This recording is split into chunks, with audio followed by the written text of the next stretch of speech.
Here are this evening's Honda starting goalies. Alex Stalock comes back for a second straight start against Edmonton.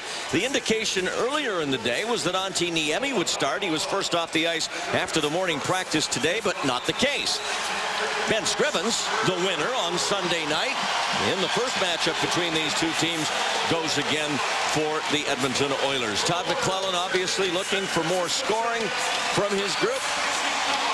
There's Travis Ishikawa, the hero for the San Francisco Giants in their World Series victory trek, and he's out to drop the ceremonial puck here to kick things off as we wait for the Oilers captain Andrew Ference to come to center ice. Joe Pavelski, one of the Sharks assistants, doing the honors for San Jose, and Ishikawa getting a very loud and boisterous response from the crowd here at SAP Center, Jamie, and appropriately so. What a hero he was for them. Especially in Game 5 in St. Louis. Actually here in San Jose, up in the Bay Area, got the game-winning home run in I think it was the 10th inning.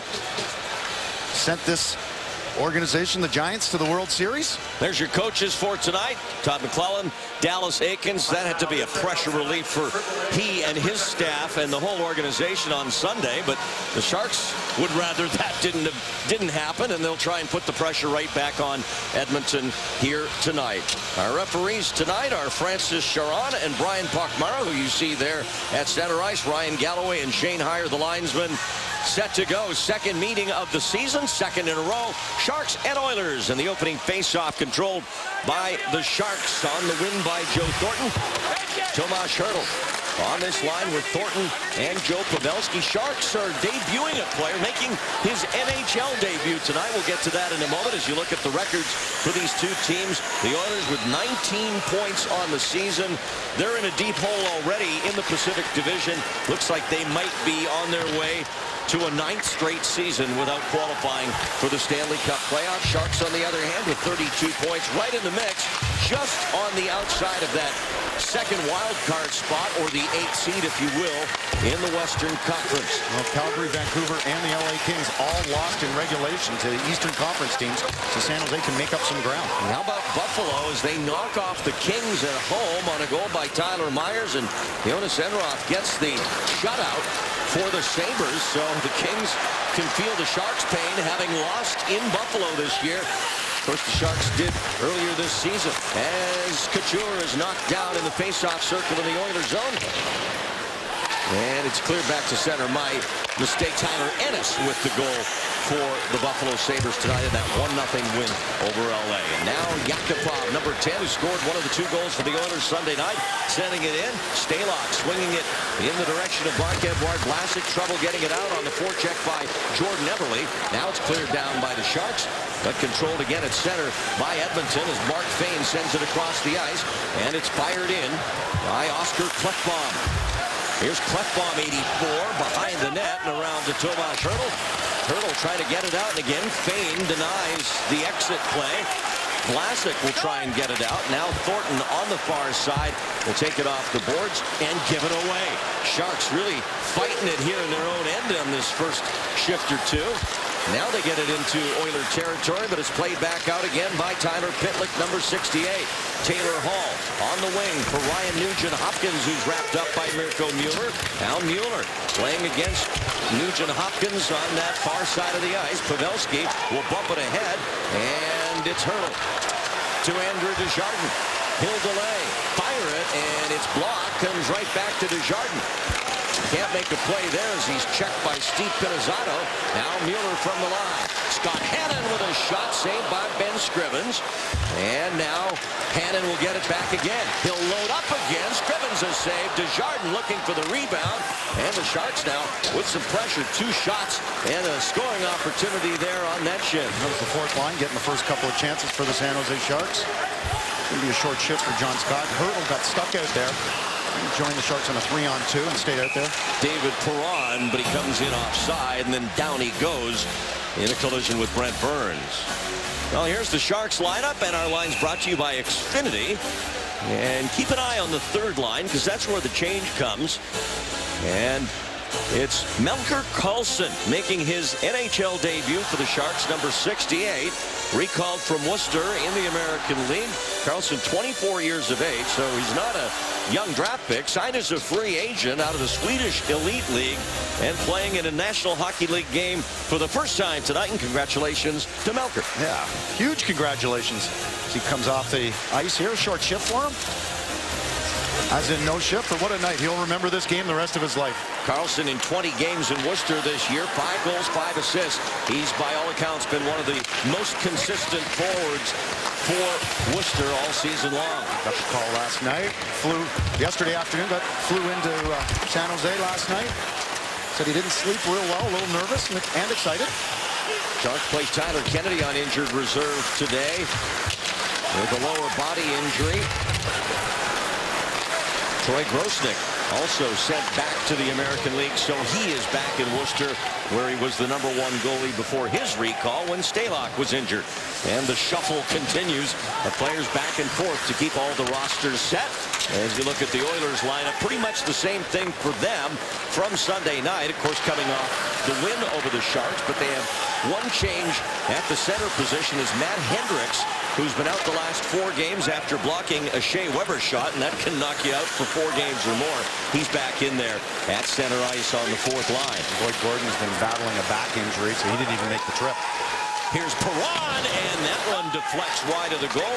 Barclay Goodrow now, and here's Karlsson as he sends it in for the Sharks, but it goes up out of play onto the Edmonton bench. Let's look at the Lex's keys to the game. First key tonight, win the races, and it allows you to establish body position.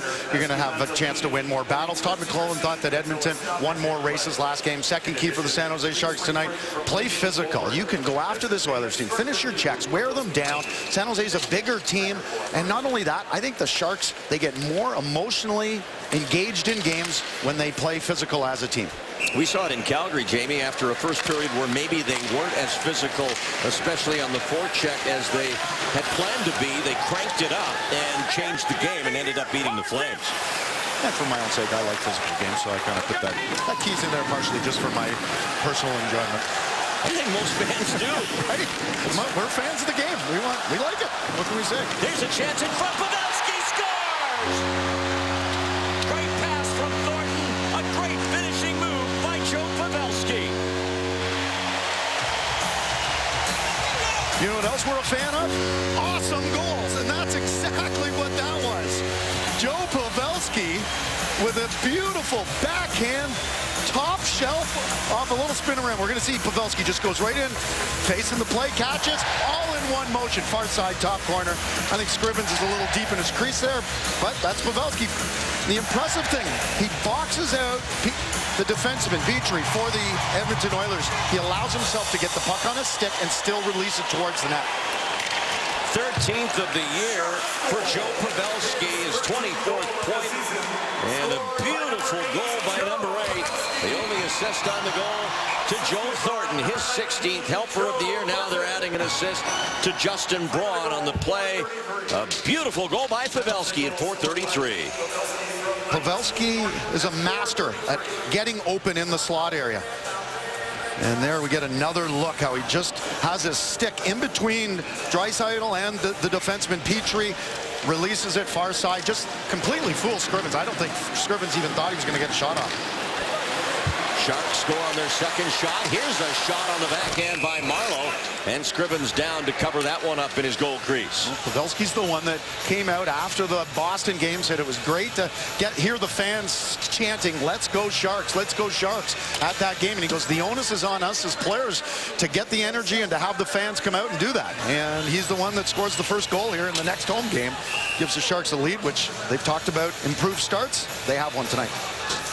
Well, it was 5 games ago that the Sharks last scored first in a game. That was the win over Anaheim, 6-4. Since then, they've given up that first goal, and a miscue by the Oilers off the face-off, and Scrivens has to cover for them again with a tight play at the front of the net. Barclay Goodrow looking for his first NHL goal. Edmonton actually wins the face-off, and the D just misplaces it. Real simple little play. Rolls out front, and a nice alert play by Scrivens. Off the draw, it's Shepard. And now the Oilers get it back as Teddy Purcell sends it into San Jose territory. Players on the Sharks bench were yelling for a hook there. They thought that Shepard got hooked after that faceoff. Shepard wide on the left side. He's boxed out there by Justin Schultz, number 19. Now those two come together in the corner. Out with the puck is Shepard. Carlson shoots, and it's saved. Rebound, they score. Barclay Goodrow with his first National Hockey League goal.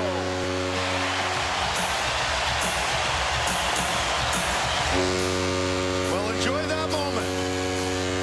You'll always remember your first NHL goal, and what a smile as Goodrow comes by the bench. Marco Mueller kept the puck, threw it to one of the trainers. Carlson's going to get his first NHL point, and there's Goodrow just firing it home. Right spot, right time. Sharks up 2-0. There's Carlson. He almost gets his first goal. And look at 3 Sharks all hovering around him. Shepard, I'm not sure if he's going to get a point, but he drew 2 Oilers. That opens up the lane right there for Goodrow, and he gets his first NHL goal. The Sharks with 2 quick ones here in the first period. And it's good to be home as the Sharks taking advantage of home ice here in this first period.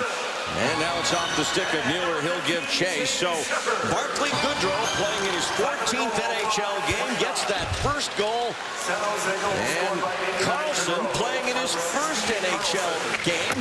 What, maybe his second shift or third? Second shift. Second shift. Melker Karlsson gets his first point. Primary assist on the Goodrow goal. James Shepard gets the second helper at 5:29. Shepard's been rotating a lot of different wingers on the third line. So you got 2 guys who are smiling, and Mike Brown coming off having some words with a couple of the Oilers. So get the animosities here in this back-to-back games. 56 seconds between the 2 San Jose goals by Pavelski and Goodrow. Pavelski, the veteran, and Goodrow, the rookie. 2-0 Sharks. You want some energy for San Jose Sharks hockey? How about Joe Pavelski getting the Sharks off with a beautiful backhand goal? How do you top that? I know how. Get your first NHL goal and get an assist from someone who's playing in their first NHL game. That's the reaction you get. Good stuff for the San Jose Sharks. Good look there at Goodrow, that smile. They're up 2-0. There they are right there. Barclay Goodrow on the left. First NHL goal. Melker Karlsson, his first NHL game, and gets his first NHL point, an assist. And we'll give that our forward right choice. Yeah, nice call here against Edmonton. So a much different scenario, Jamie, than Sunday night when the Oilers held the Sharks off the board for the entire first period and half of the second period, and they got that first goal from Yakupov and went on to win the game. The keys, the first key to the last game, have actually been used by the Sharks tonight. That was to get off to a good start and try and get this team that's been mentally fragile, get them back into that space, if you will. Joe Thornton's line's been out there quite a bit tonight against the Nugent-Hopkins line. We'll keep an eye on that matchup. Brendan Dillon on the wing. It's Burns scooping a shot that is blocked by Eberle. And the Oilers will come out. And it's now Yakupov at center, dumping it in for Edmonton. Oilers on a run of California opponents. The home and home with the Sharks concluding tonight. Then they'll go to Anaheim next, play there tomorrow, and host Anaheim as Pavelski's pass to Hurdle just got by number 48. Well, we talked about the physical play. Joe Thornton finished his check on defenseman Jeff Petrie right here in front of the both benches, and a bunch of the Sharks players said, way to go, Jumbo, good hit. That's leading by example. Steered in by Burns. This will be icing against the Sharks. Thornton had a strong game in the faceoff circle on Sunday in Edmonton. Led all Sharks centermen. He won 13 out of 17 faceoffs, 76% for Jumbo Joe. Now with 23 points after that assist on the Pavelski goal, and he closes to within 2 of Jean Beliveau for 39th all-time in NHL scoring. Burns for Tommy Wingles. Couture in to assist. Taylor Hall out with Ryan Nugent-Hopkins, getting it for the Oilers. Penalty coming up here to the Sharks. I'm not sure what the penalty call is. It looked like the indication for tripping. Let's listen and see if that's what it is. 88, San Jose. 2 minutes, tripping. Oh, and that was the ref was saying. He was pointing down. He's saying that Burns got his stick between the Oilers' legs. You kind of just get your stick between their legs, twist the stick a little bit, and push them back. I don't know if I missed that. That's what the referee saw. The stick was in that vicinity. Burns used his strength, knocked him down. First PK for the Sharks. 7:33, time of the minor to Burns for the trip, and now the Oilers power play, which did capitalize on Sunday night on the game's first goal from Yakupov. Goes to work here as Vane's shot is handled by Stalock. Perron back up top. Justin Schultz, and Stalock through traffic reaches out and grabs that as Vlasic was battling Taylor Hall in front. The Oilers had just moved the puck down low. Perron was in front of the net, slid to the right of it, moves it up high, and there's the shoot. You can see the shooting lane, and a nice job by Stalock coming out to the top of the blue point. Get a nice look at Schultz letting one go, and a good glove save. You see Vlasic on the other side of the screen there, boxing out.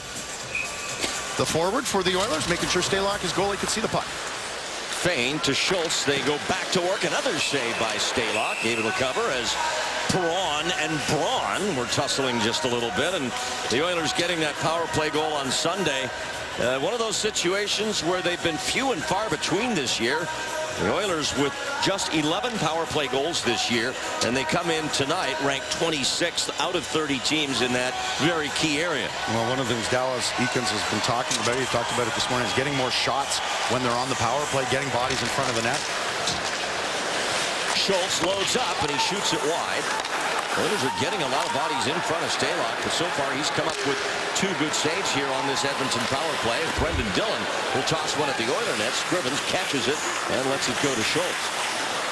San Jose's penalty kill ranked 13th coming in. Shark special teams have been solid so far this season. Power play 3rd, penalty kill 13th.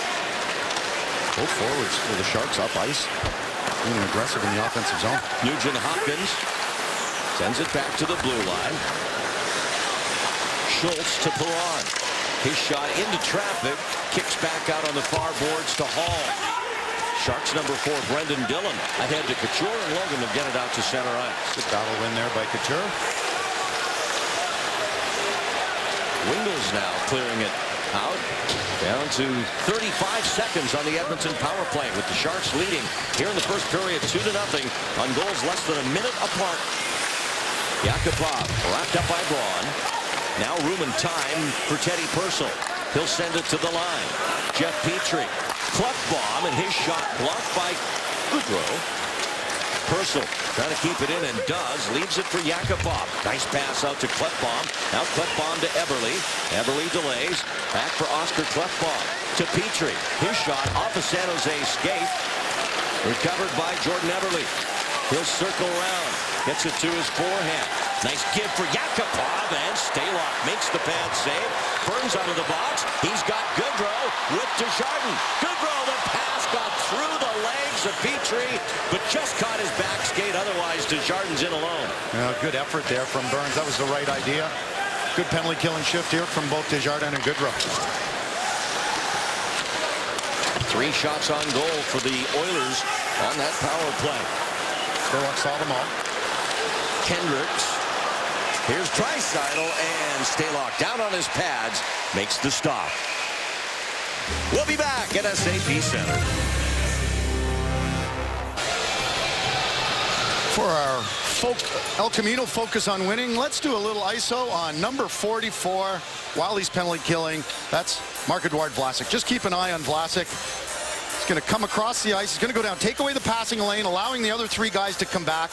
His head is up. He's moving, stopping, and starts.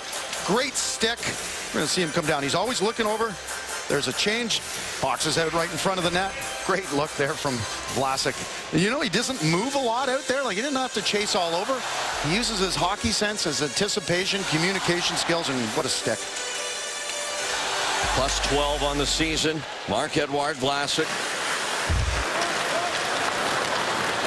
Here's James Shepherd, who got on the score sheet with that second goal. And Goodrow will always remember, who got the helpers on his first NHL goal. Melker Karlsson with it now as he gives for Shepherd. This line that scored that 2-0 goal back on Goodrow. Trying to turn and get away from Mark Arcobello. Can't. Oilers come up ice, and this is Arcobello, number 26, firing it in. Well, James Sheppard really settling in as the third-line center on this hockey team. Only last week he had Nieto and Kennedy as his wingers. He's got two young guys.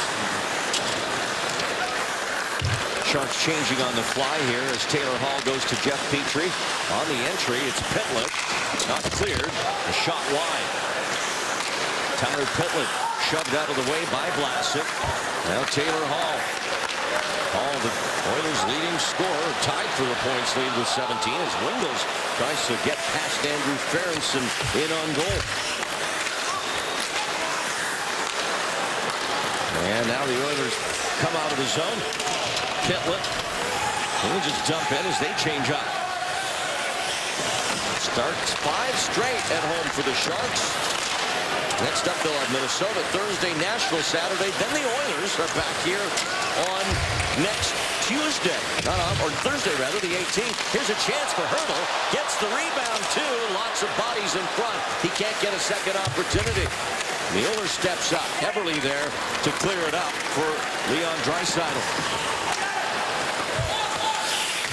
Yakubov slowed down by Hannon. Now Thornton on this side of the ice against Eberle. Jordan Eberle walks in, scores!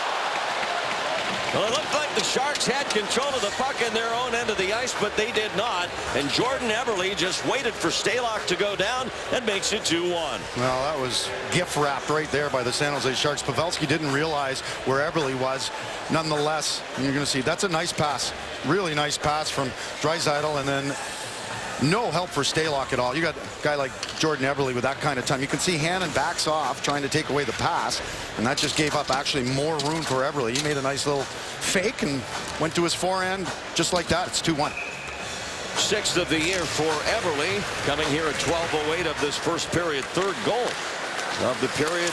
Sharks now up 2-1. Draisaitl gets the only assist on the goal, his 5th. The Stalock covers here. And now you see how the Sharks will handle this. They give up a goal. They want to try and regain the momentum. Take a look at Eberle. We're in the A. There's the initial pass. And look at Eberle. I mean, it was like parting of the TLC in front of the net. That's where Hannon's stick.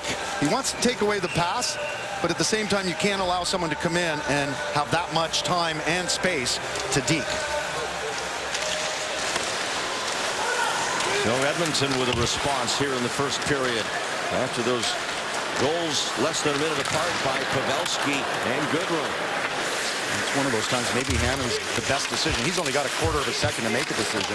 Maybe it's to go down. And it's a desperation play. The coaches prefer you don't go down. Burns leaves it on the boards.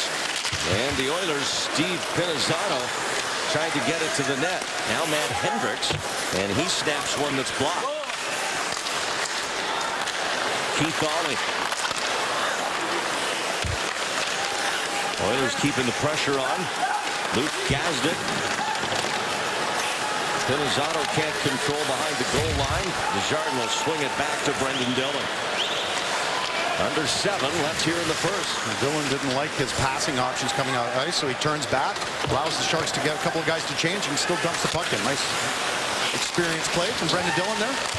Braun jumps in, trying to pick it off Perron, and he did. Sheppard knocked down by Braun. He'll settle it, shoot it. Blocked by Ollie. This is Arcobello. He'll get it around, and the Oilers trying to get it out. So far, not able to. Braun again, tapped ahead by Carlson. Goodrow in the corner, but he couldn't get to it. And now the Oilers will take their time here as Purcell turns back. Carlson, as advertised, said his #1 attribute is his work ethic, and he's hunting down pucks in the offensive zone, finishing checks. Plays center or the wing, or at least that's been the book on him in Worcester so far this season. Takes the odd draw. We'll get a hand pass called here at center ice. Edmonton cuts the Sharks lead in half. Back at SAP Center, Sharks and Edmonton Oilers. And we're glad you're with us on this Tuesday night as these teams play the second of home and homes. The Sharks with 2 goals to start from Joe Pavelski, a beauty, and then rookie Barclay Goodrow getting the first goal of his NHL career. But Jordan Eberle has scored to bring Edmonton back to within a goal. Glad you're with us tonight, as we'll have plenty of hockey from SAP Center between now and almost the holidays. The Sharks don't have a road game until December 22nd, when they play at Anaheim, and then that'll be their last game before the Christmas break. Sharks, kind of rare for them, will have 5 days between that game in Anaheim and then when they play after Christmas, that'll be on the 27th in LA. So a nice break for the team and a chance to spend some quality family time around the holidays. Quite often the Sharks over the past have been on the road, even on the East Coast, on December 23rd, and had that long flight home for Christmas Eve. Not this year. Referee goes down in the corner in a collision with Logan Couture as the puck's cleared by Edmonton. Back into Sharks territory. Here's Klefbom for Edmonton, sending it in for Taylor Hall. Hall shadowed by Vlasic. Now a pass to the middle of the ice. There is Pitlick, but he can't get a shot away. Couture up to center ice, slowed down by Klefbom. And now Hall will flip it back in. Todd McClellan had the Thornton line out there to start the game. The first few shifts against this, the top line for Edmonton, Taylor Hall's line and Nugent Hopkins, Pitlick. But he's reverted back to getting the Couture line out there against him. Draisaitl, first-round pick of the Oilers this past spring, 2014 draft. They've got a ton of first-rounders, high first-rounders, first overall, like Taylor Hall. They went ahead of Tyler Seguin. Seguin scored again tonight for the Dallas Stars as he continues to have a great year. There's a nice move by Eberle. Skates in, backhand, hit the post. Jordan Eberle almost tied the game with a great individual play. Here he is again, challenging Mueller again.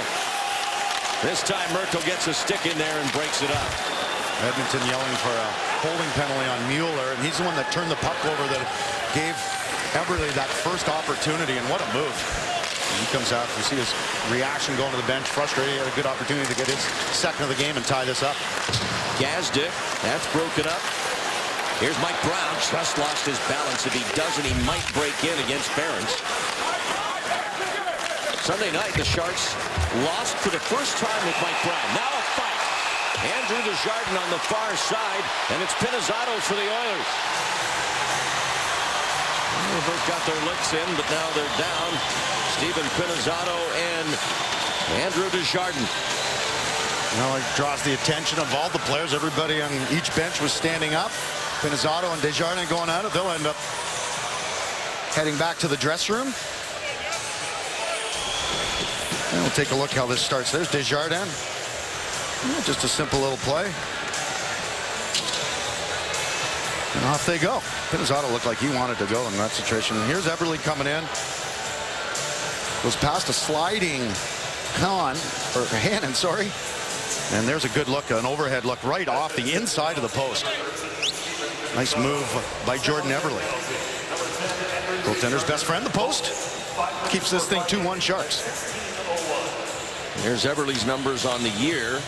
Had 28 goals last year in 80 games, almost a full season. Only 6 so far this year. Of course, there's been so many rumors swirling around the Oilers. And, of course, they've gone to great lengths to dispel any thought of them trading their top core offensive players. And those 3 would be Eberle, Ryan Nugent-Hopkins, and Taylor Hall. But, nonetheless, Eberle's name especially has been tossed about quite a bit as far as trade speculation goes in Edmonton. Yeah, he and Perron have been the 2 names out there. Lead about the most. Craig McTavish, the general manager, said this is not the time for us to panic. Here's Purcell with a steal. Now Perron scores! David Perron ties the game. Well, another gift-wrapped goal, I would say, by the San Jose Sharks. A turnover, a bad pass in the defensive zone leads to a turnover. There's the pass. Dylan's pass gets swatted out of midair. You can see the Sharks are trying to come back, not in time. Nice patience by Purcell there. And I'm sure Perron must have been yelling and there's no way Stalock's going to get over and make that save. What's Burns doing there? Is he trying to get out of the way so that Stalock can see it better? We've got to take another look at that. I was actually watching Dillon, and I was watching for the forwards to come back. Why wasn't somebody, all three guys were out in the neutral zone. So if there's a mistake, the defense, if there is, they swatted that out of midair. There's got to be somebody down low to help out. There was nobody. So I wasn't paying attention to Burns. We'll take another look at it maybe. Well, I'm sure we'll get a chance as the Oilers now have tied it on goals by Eberle and Perron, right around 4 minutes apart. And it is 2-2. Perron getting the only, or Purcell rather, getting the only assist on the Perron goal. Those came 4:07 apart.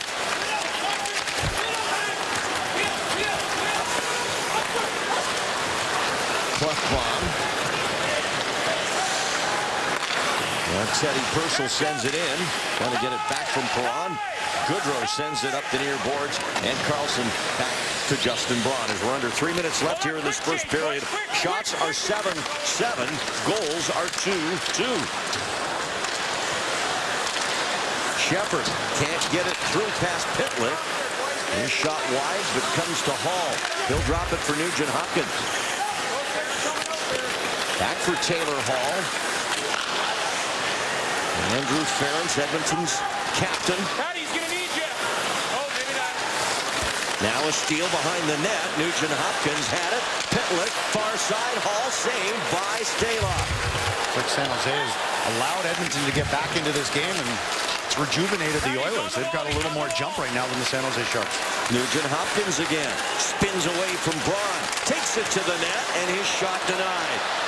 Marleau trying to use his speed to get around Ference, and the veteran defenseman not beaten that time as he kept his position. Hall, toe drag, shoots it wide. Draisaitl wanted Eberle. Good read by Mueller to break it up, and Couture will lob it deep. Marleau getting a body on Mark Fayne. Couture digs it out. Back, he gets it. Looks to the point, looks to the other point. Couture still with it. Now to Wingles, and the shot saved by Scrivens. Some nice stick handling by Logan Couture along the boards. He actually got that pass to Wingles. Got it through two guys. Draisaitl, but Edmonton is offside with 1:22 left in the period. There's Dillon's pass. Brent Burns comes over. We've seen Brent Burns right in the slaughter, and that's turning away. First of all, you don't want to turn your back. You don't have any padding back there. Second of all, you got to get in front of it to block the shot. He wasn't getting out of the way. He was getting away from the puck. Ference in, and Mueller will backhand it around for Scott Hannon.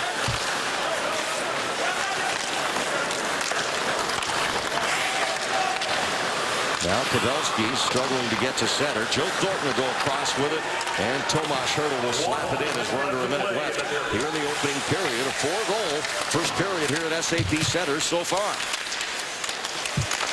Thornton. Now Joe trying to get it to Pavelski. It comes all the way through, and Burns jumped in. Almost got a chance at that one. He's held by Perron, screaming for a call. But 10 guys on the bench did the same thing all at once. Yelled the word hold. And now Perron will flick it off the boards and down. And this is going to be icing against Edmonton. Tersline jumps out on the ice right away. I don't think Dallas Eakins, he's looking at his players. I don't think he's thinking of maybe. I'm watching Dallas Eakins communicate with his players to see if they're tired or not. They give him the heads up. He's okay. Doesn't have to use his timeout. Be an opportune time for the Sharks to win a faceoff in the offensive zone. Not to happen. Petrie, as Purcell sends it up ice, intercepted by Burns. Dillon off Wingle's stick. It'll bounce through to Scrivens. He fought that off. It was hopping and rolling and jumping as it came to him, but he was able to get a pad on it. Now Marleau late in the period here with Wingles. Comes in, drops for Marleau, but in his skates. Couture trying to get to the net. He can't. A desperation shot by Burns at the buzzer is blocked. That is it for a rather interesting opening 20 minutes to this game, with the Sharks getting out to a 2-0 lead, but then giving that lead right back. At the end of one, it's the Sharks 2 and the Oilers 2. Coming up on the Ram Intermission Report, Dave Feldman standing by in the Sportsnet Central studios, and then Jamie Baker back here to talk to one of the goal scorers, the first of his NHL career for Barclay Goodrow. Win tickets to see the Sharks play outdoors in our Stadium Series ticket contest. Enter now through Wednesday. Tomorrow, you have one more day. You can perhaps win a chance to see the LA Kings take on the Sharks at Levi Stadium February 21st, once-in-a-lifetime event. To enter now, go to sjsharks.com/Stadium Series. 2-2 our score as we get ready for the start of the second period here at SAP Center. Time for our McDonald's True Stories. Talking Patrick Marleau, who has 25 points so far this season. That is the most in the NHL by any player 35 years of age or older. Second is 42-year-old Jaromir Jagr, who going into tonight's action led the New Jersey Devils with 17 points as Patrick Marleau continues his remarkable career with the San Jose Sharks, now in his 17th NHL season. And what a play last game, Jamie. Oh, look at this. Looks over his shoulder once, twice, and then look at that backhand pass. Awesome. And he's got points now in 5 straight games. There's another look. That's what the NHL is all about right there. You get some of the best players in the world, and they make plays look easy, but that is... Got to know where the player is. It's timing. I mean, it's not just a no-look backhand pass. I mean, you got to zip that pass to get it past the defenders. Set up McGinn for his first goal as a San Jose Shark. Marleau's got points in 5 straight now. 7 points, 1 goal, 6 assists, 7 points in the last 5.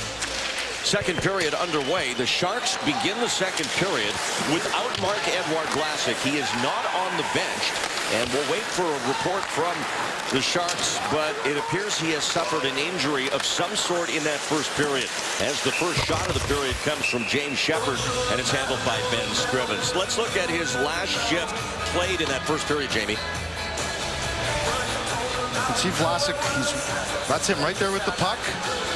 And he gets hit. Now, I don't know. We don't know if that's it. We just know he hasn't returned, so we're taking a look at the last shift. And he goes into the boards awkward, but he did get up and finish that shift out there. He came by. I didn't see any reaction from him. I'll tell you, I felt like when Pitlick hit him there, that was a pretty punishing body check, but we'll just have to wait and see if that's where it happened.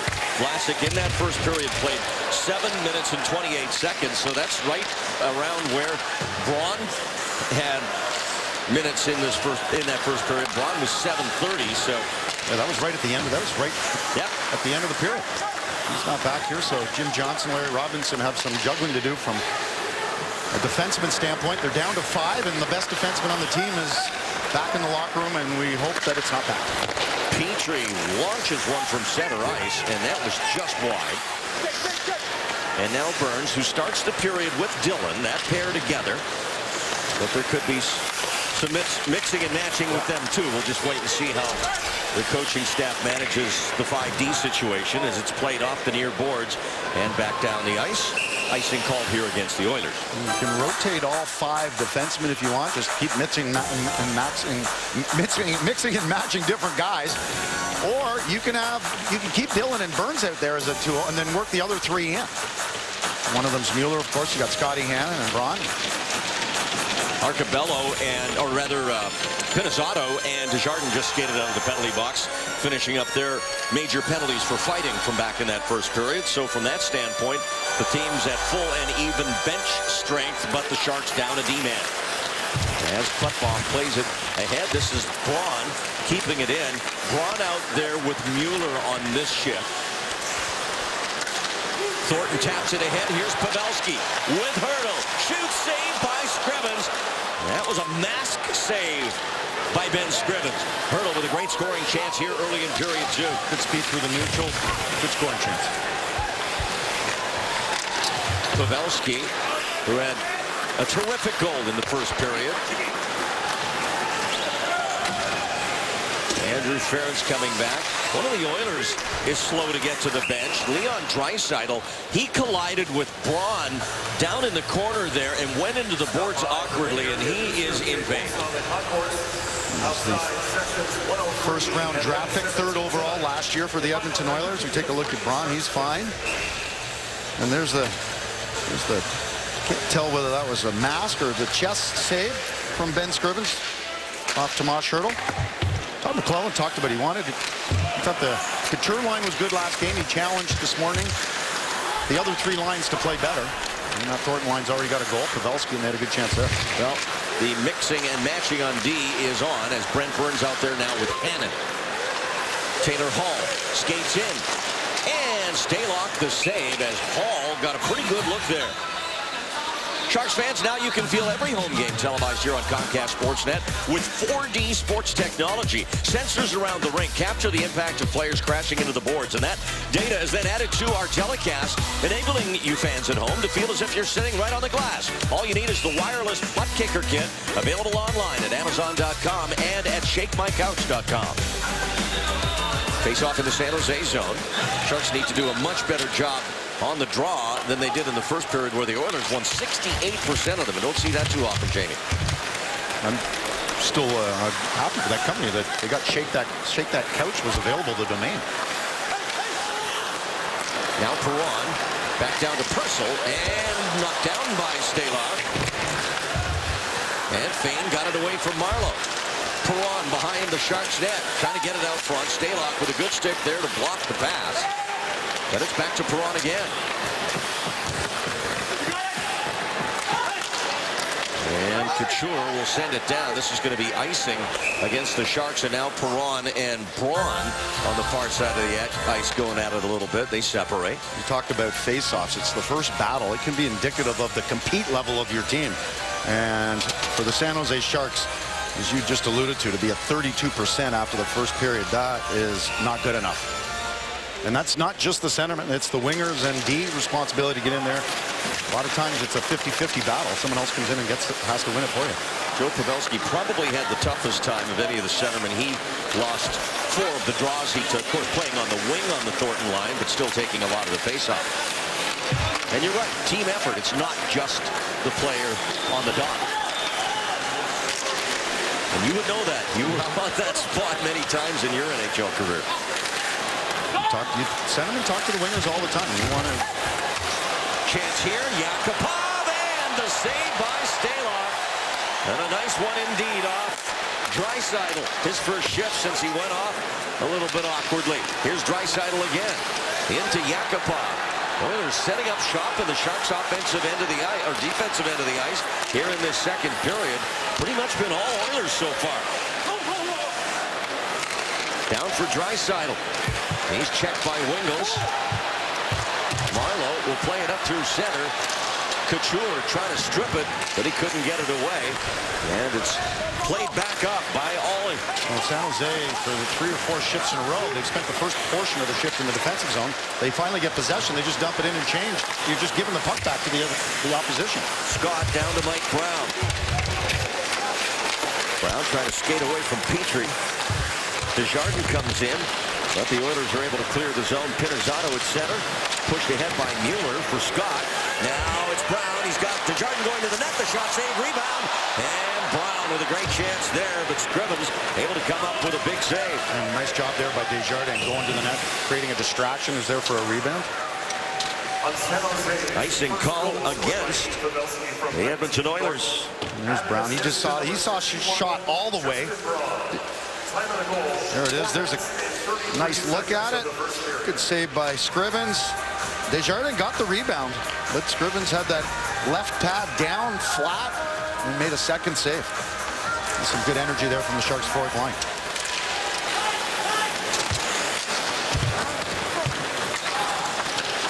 Burns back behind the net and back with Dillon on defense on this shift.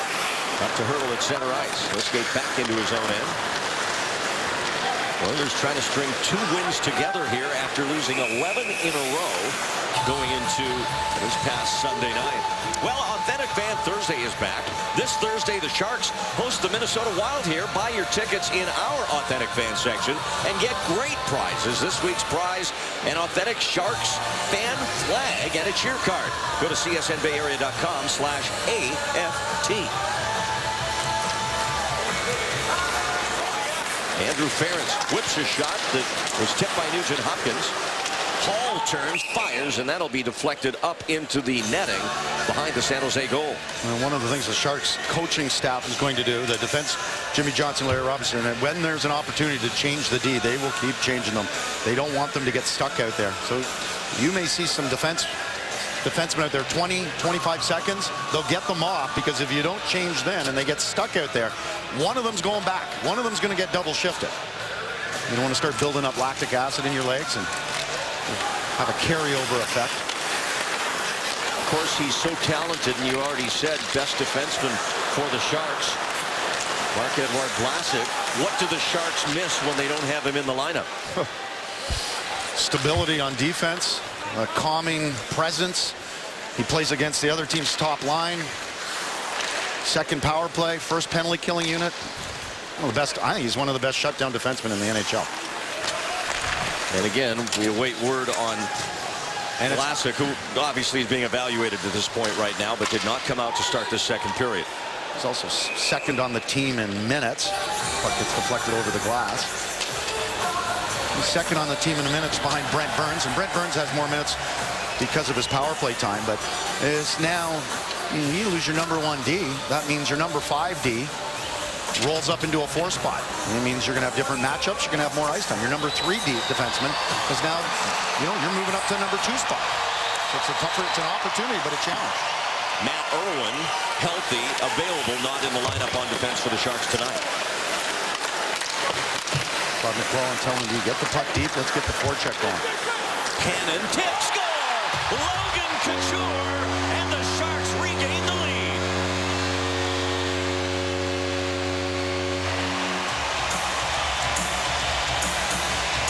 Well, get the puck deep, establish a forecheck, and once you're there, that's just a simple play. Wingels gets the puck back. Logan Couture slides through the mid-slot area. There's a nice look at Couture coming up. Getting open, look at his stick. 2 hands on his stick, head up, tips it home. That's a one-hopper. Well, there's a good look. And the way that Logan Couture is holding his stick, he's facing his blade down. That's how you tip it in the mid-slot area. Tips it down. Tip of the cap, 3-2 Sharks. Tough one for Scrivens, as you saw. Great view from behind the net, from inside the net. And the Sharks take the lead on Logan Couture's 12th of the year. Scott Hannon's assist is his first point of the year. Now here come the Sharks again, and it's Couture again. He wanted Wingels. A good read by Pitlick for the Oilers, and make it Draisaitl for Edmonton. And now Burns will clear it away just before Ference arrives for Edmonton. Wingels gets the second assist on the Couture goal. And despite giving up a lot territorially in the second period, the Sharks get the period's first goal and get the lead back. And simple execution. Everly to Gazdic, and he can't get it to the net. Blocked off by John Scott. Hendricks, he's wrapped up by Braun. And it's poked out. Andrew Desjardins trying to pick it up at center ice from Mike Brown. Now Brown with it on the boards. He's checked hard. That's Pinizzato, who kicks it out of the zone. Going to get a penalty here. Going to be a holding the stick call against the Oilers. Logan Couture makes it 3-2.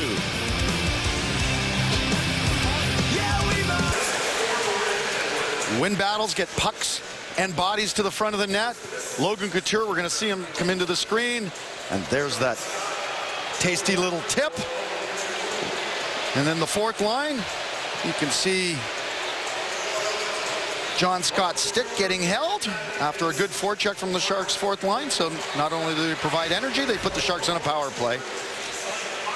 And that's Steven Pinizzato in the box for holding the stick of John Scott. Scott draws the penalty. Sharks go on the power play. First power play of the game. And Thornton will give Way to Marleau in the faceoff circle against Mark Arcobello. And the Sharks win the draw. Burns for Thornton. Number 3 power play, and they score! Joe Pavelski, his second of the game, and it is 4-2.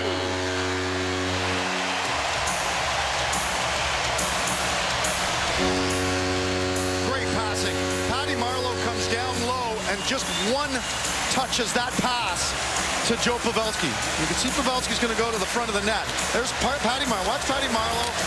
And then he just he kind of falls out of the screen. Keep an eye on Patty Marleau's bottom hand. He lowers the bottom hand real low. We're going to get a good look and use the heel of his stick. That's how you one-touch a pass into an opposite direction to Pavelski. If Patty Marleau catches that pass and then tries to release it, Pavelski's not going to be open. There's no goal. That's a one-touch, perfectly done by Marleau. Pavelski does the finish. Good stuff. Pavelski's 14th from Marleau and Thornton at 7:35. The Sharks, one power play opportunity, one goal as Klefbom shoots it off the boards for Edmonton. So the Sharks now back to a 2-goal lead that they had in the first period when they scored the first 2 of this game. And Joe Pavelski with that goal now has 8 power play goals this year. We're going to see Thornton's going to move the puck down low to Patty Marleau, and we're going to stop it right there. We're going to take a look at how low his hand is, and great knee bend.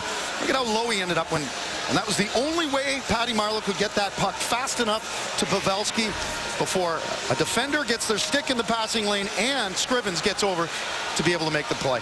And that is our Ram shot of the game. So Pavelski with 2. Thornton with 2 assists. He's within a point of Jean Beliveau all time now. Patty Marleau now points in 6 straight games. We got 3 different lines for the Sharks have scored tonight. Carlson for the Sharks, up for Goodrow near center ice. And they're going to whistle this down. Perhaps that hits somebody on the Edmonton bench. And some good chatter down there, Jamie. The guys are feeling it. Yeah, they got the momentum back here in this second period. They didn't worry about the fact that they gave up 2 goals in the last 10 minutes of the first period, that Vlasic didn't join them on the bench. There's some adversity. They stayed confident. They stayed poised. They get that 3-2 lead, and then the power play. After the 4th line draws a penalty, the power play goes and rewards the 4th line for their work. It's not a plus, but trust me, it gets recognized on the bench and among the coaches. 4-2. Just under 11 and a half to go here in the second period. First game of 5 in a row at home with Minnesota here on Thursday. Second meeting between the Sharks and the Wild coming up on Thursday. And Saturday night will be a fun one. Our first look at the Nashville Predators, one of the surprise teams in the Western Conference this year. Sharks have been in Minnesota, of course. Sharks have been everywhere. Right? Sharks lost 4-3 in a shootout there back in October. Here's Goodrow, and a glove save for Ben Scrivens. Well, nothing like scoring your first NHL goal to get some confidence, but I liked his praise, too. He was, when we interviewed him at the end of the first period there, Goodrow was talking about the play of Carlson. Said he's been playing well down in Worcester and really liked his play here in the first period. Goodrow, a native of Toronto. I'm sure friends and family who stayed up late on the East Coast to watch Barclay Goodrow will be celebrating as well as he gets his first National Hockey League goal tonight. He'll be heading home with a puck for this keepsake to put on his mantle somewhere. First NHL goal. Marco Mueller, a shot. That's high. Pavelski back for Joe Thornton. To Mueller up top. Now Braun places this off the back boards.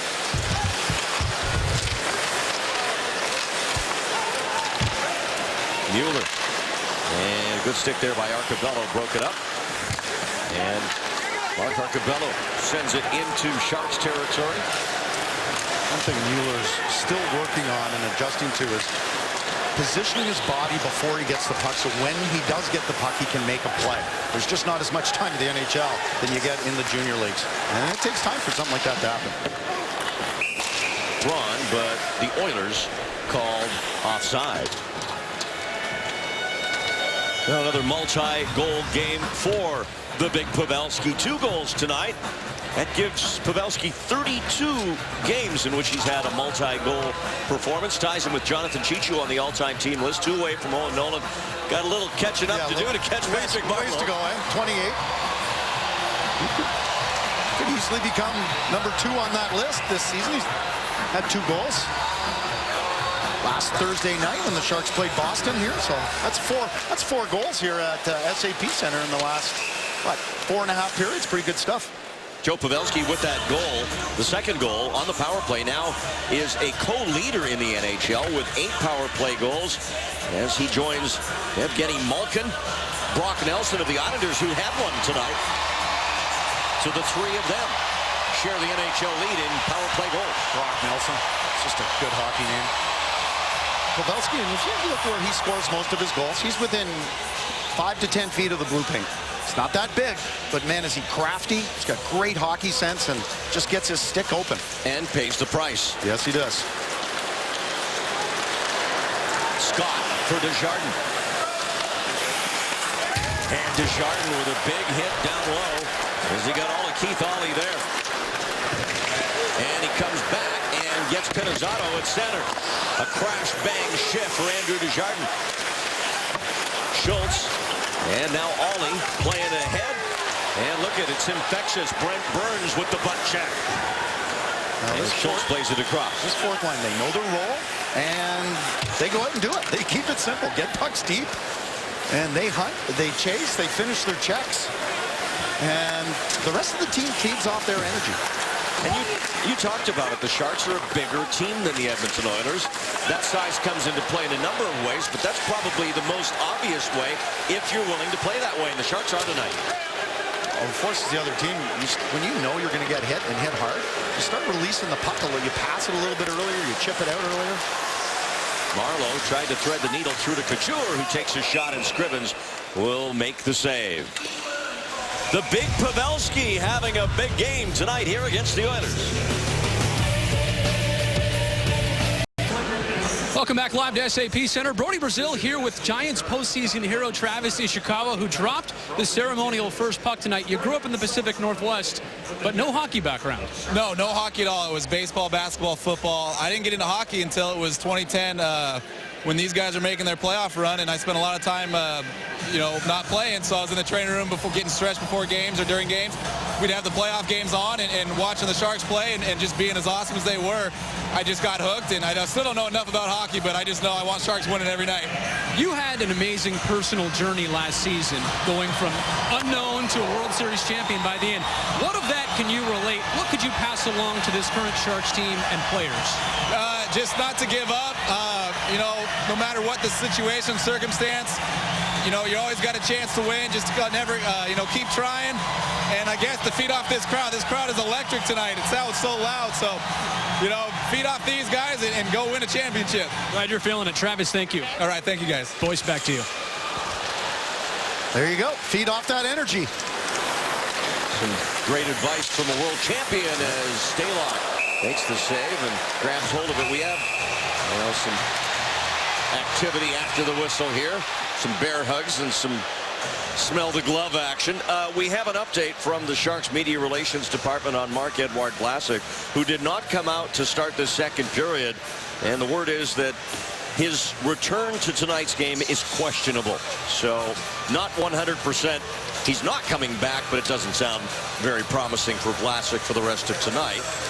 And we've seen the coaching staff adapt as they have had to with 5 defensemen now. Well, then the next concern is how bad is the injury, obviously. So we hope it's nothing significant. Maybe it's precautionary that he just doesn't come back tonight. That would be the best case scenario. But it's a busy week. Games every other day until after Saturday, when the Sharks will get a break between Saturday and Thursday. And that's good for anybody trying to come back off a bump or a bruise. Now Yakupov for the Oilers. Klefbom with a big shot, and that got past Stalock. Did that hit Hannon? I think it did. Came coming off the Sharks defenseman. That deflected, and that went right off the crossbar, actually. It was crossbar. It was blocked from our view here by Hannon. Klefbom played a season high, a little over 24 minutes last game, and playing well. Gap control, and I didn't know he had that good of a shot. That was a good shot. So a crossbar for the Oilers. And they hit a post earlier. And we got a penalty coming up to the Sharks. Holding the stick. Well, there's the look from Clefbaum. Oh, man, he stepped into that. And there it is. That's a one-hopper. That's what it was. And there it is, right off the crossbar. Meanwhile,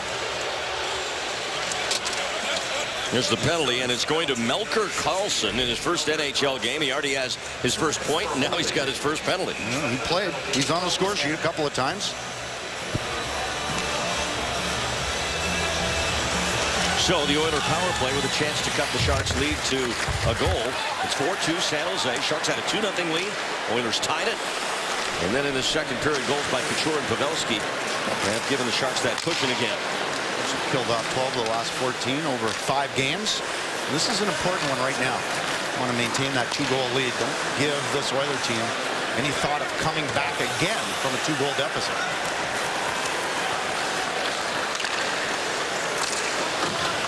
Dumped in on the backhand by Nugent Hopkins. Mueller is there, and he moves it to the far side. Couple of Oilers collide behind the San Jose net. Hall and Perron. As Nugent Hopkins chases back into his own end. It's a good battle by Patty Marleau to chip that puck down the ice.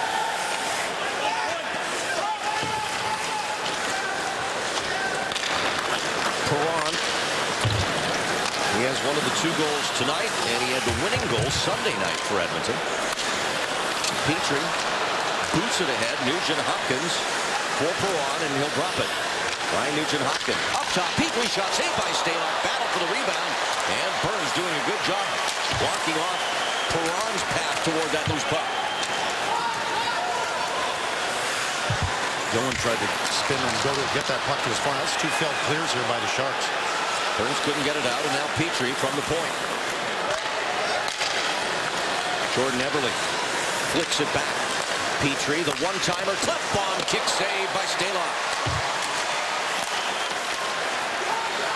Purcell, as it's pushed ahead by Dillon, and Burns will get it down now. Down to 15 seconds on this Edmonton power play. Yakupov for Eberle. Hannon back. He'll jam it around for Mueller. He tried to go right up the near side boards with it, but it's kept in by Petrie. Now Karlsson out of the box. And the Sharks back at full strength, and that'll be an offside call against Edmonton. 5:44 left here in the second. Tonight's save of the game brought to you by RGP, consulting from the inside out. Quick like cat. That's what Stalock is. Gets that right pad / toe. Kicks it out. Gets his stick knocked out. We're going to get another look. Another good save there from Stalock. Another right pad. So a good look of him taking. That's focused right there. He gets down low, moves across the net real quick. Push to the line, but not clear of the Shark zone. Now John Scott gets to it, and he'll send it up the boards. Gloved ahead by Fate, and that'll be whistled down. The Sharks have come back on the face-offs in the second period, Jamie. We talked about it in the first period. Edmonton won 68% of the draws. Now it's flipped. Sharks are at 58%. A couple of guys have really picked it up in this second period. Logan Couture, he's now 9 of 12. And James Shepherd, 6 of 7 on draws. Well, and it shows in all aspects of their game. The San Jose Sharks, you win in those face-offs. I mean, that power play goal was because of a face-off win. The penalty kill. This is the Edmonton Oilers coming across. Taylor Hall has no skate on one skate, yeah. Don't see that every day. Well, you know what? Because of the whistle, he wanted to come across it, so he must have went and got his skate sharpened, and then came out. He was out here. I don't know why he wasn't wearing. He must have been sitting right there, waiting to get it sharpened. Came back because there was a break. If he waits over there, obviously he can't go out on the next shift. Comes across the ice with one skate on, puts it on the bench. He's ready to go if there's no whistle and his line's called next. So that's a smart play. Has to go off the high glass on the shoot in from center by Scott Hannon.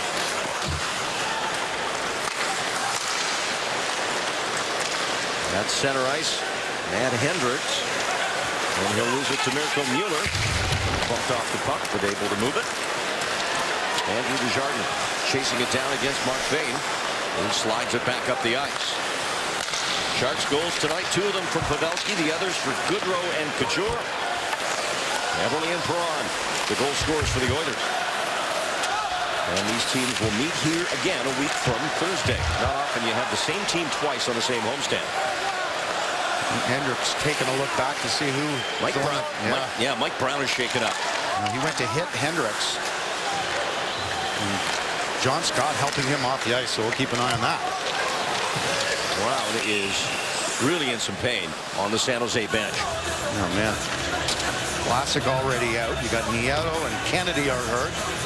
And here's a guy that's been providing so much energy for this hockey team. And he goes to hit Hendricks and just caught him just a little bit, but you could see right away. I don't know what happened. Appeared to be his left leg. But he's shaking up, and yeah, he's going in slowly. I don't know if you picked it up on my mic there. James Shepard was standing right in front of me, went up to Brownie. Way to go, Brownie. Guys appreciate his work out there. He'll stick up for guys in fights. He finishes his check, uses his speed. He's not the most skilled guy, but he still has a way to provide value. He's just been a real energy boost for the team since he's come back from an injury that really kept him out for all but the last 5 or 6 games from the start of the year. This team is 6-1 when he's in the lineup. A lot of it has to do with this team has not played with energy and passion consistently throughout the season. He does. When he's on the ice, he plays pretty much the same every shift. So now the Sharks down to 11 forwards and 5 defense. Wingle's shot will go up into the netting and out of play. Vlasic injured in the first period. His return is questionable. And as you just saw, Mike Brown going off and further depleting the San Jose bench. Well, Carlson just went back to the bench. He's shaken up. So right now we got 10 forwards, 5 defense. And if you ask the players, like, you're in the game because you're going out there. I mean, your alert factor goes up a notch. You're focused. You can do it the odd game. You just can't sustain it over a period of time. The schedule's just, it's a marathon. It's too tough of a schedule. The Sharks can get through it tonight, though. I don't think fatigue will be a factor. Hannon holds the zone. This is key because Scrivens doesn't have his goal stick. It's behind the Edmonton net.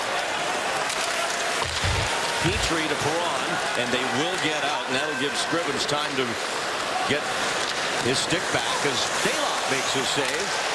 Rebound, Nugent Hopkins stay off there again. Perron leans back. That's blocked.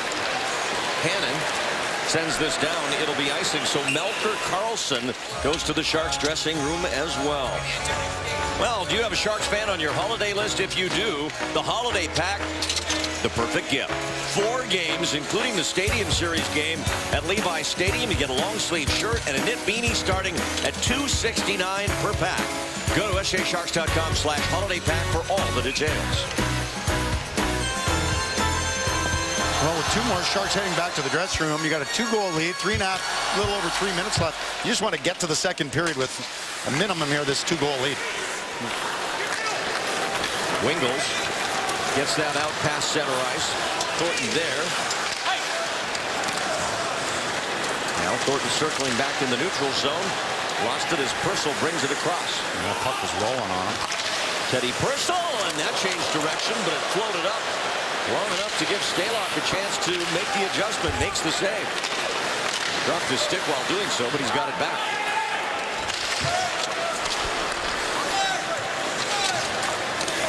Hannon sends it in for the Sharks. Coach is yelling to hit the line and get that puck in just to get a clean change.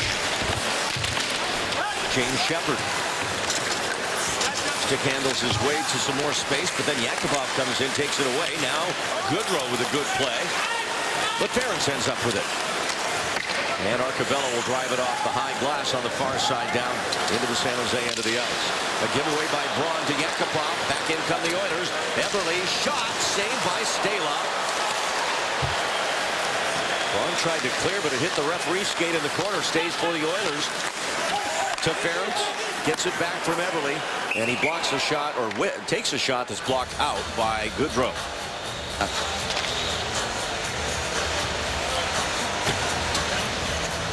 Now Yakupov. And the Oilers trying to come back here now. The Sharks are being outshot by Edmonton 18-16.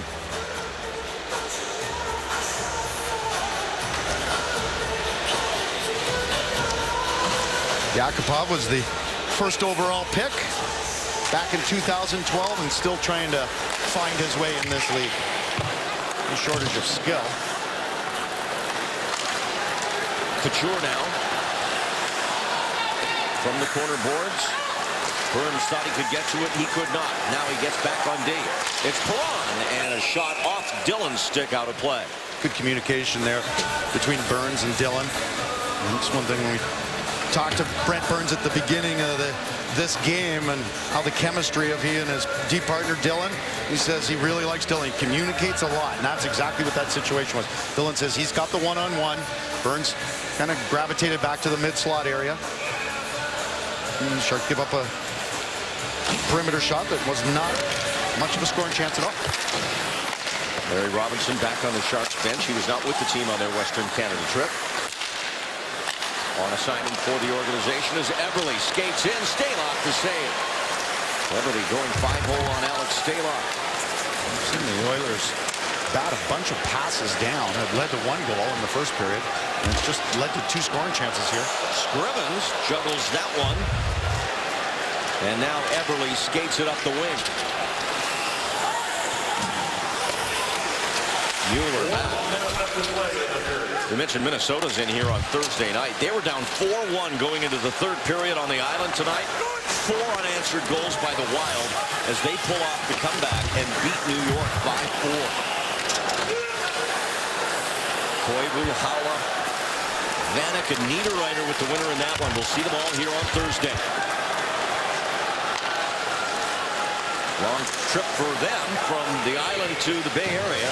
Or no, they're at home in Minnesota, sorry, but they'll make the flight down from the Twin Cities. A happy group indeed. When you do that in the third period, like the Sharks did earlier this season in Dallas, that goes a long way to just energizing your entire team. Well, it'll be a good game. Minnesota, they're for real. And they play 60 minutes. They just keep coming at you. Don't make a lot of mistakes. Doesn't hurt that Ryan Suter's back, huh? Had the mumps. Right. And he got the assist on the tying and winning goal. Here's Ferentz. Eberle looking to get it back in the slot. Couldn't get there. Now the Sharks attack. Marleau through center with Wingles and Couture. Delays, shoots, and it hits Schultz.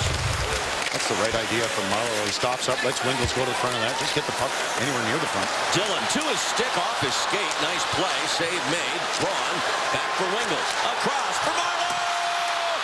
Ways that Scrivens was able to stop it. Braun shoots at the buzzer. The Sharks threaten to get a late one, but they'll take a 2-goal lead into the room. That is the end of the second period here at SAP Center. It's the Sharks 4 and the Oilers 2. Stick around. Dave Feldman standing by. He has a Ram intermission report, and then Kevin Kurz will be by to give us an update on the latest NHL rumors.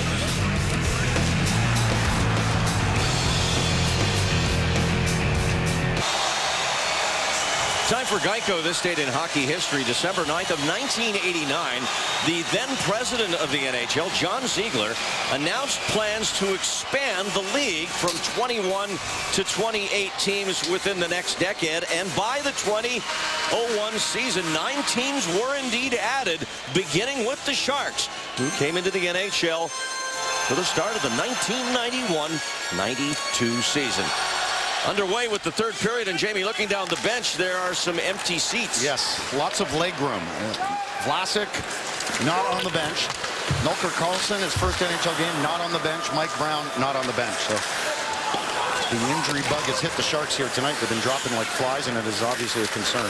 And a turnover. Hall shot blocked off the line by Brendan Dillon. You talked about the amount of turnovers, Randy. The Sharks have had too many giveaways tonight. There was one that leads to a good scoring chance for Edmonton and a great save by Stalock to open up this third period. They are ahead 4-2, but the puck management obviously has been an issue. A slap shot there, saved by Stalock as Ference stepped into one. Brent Burns for Joe Thornton. He'll drop it for Pavelski. Can't get a good shot away. Joe Pavelski sitting on a 2-goal night. Yeah, he joined the rush late.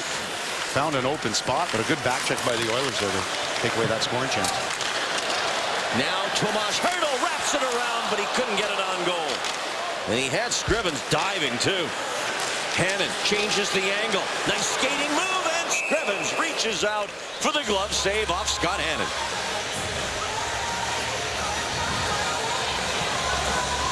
Well, puck management going to be one of the things this team has to work on. And you can see Dylan just lost the puck.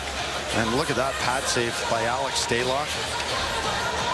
That is called being alert and using his quick reflexes to keep this a 2-goal game.